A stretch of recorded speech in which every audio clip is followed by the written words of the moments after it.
মাহে রমজান সামনে, এবারের রমজানে টার্গেট নাও 30 দিনের রোজার মাধ্যমে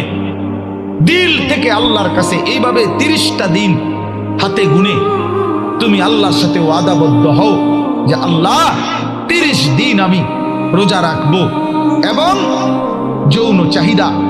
লজ্জাস্থানের চাহিদা, অশ্লীলতা, বেহায়াপনা, নর্তকী, নাচ গান, উলঙ্গ ছবি দেখা, নারীকে নিয়ে চিন্তা ভাবনা, মেয়েকে নিয়ে অশ্লীল চিন্তা ভাবনা,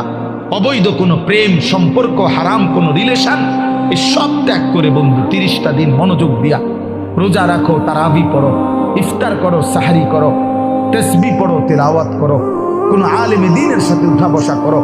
ইমাম সাহেবের সাথে সম্পর্ক করো। ইনশাআল্লাহ দেখবা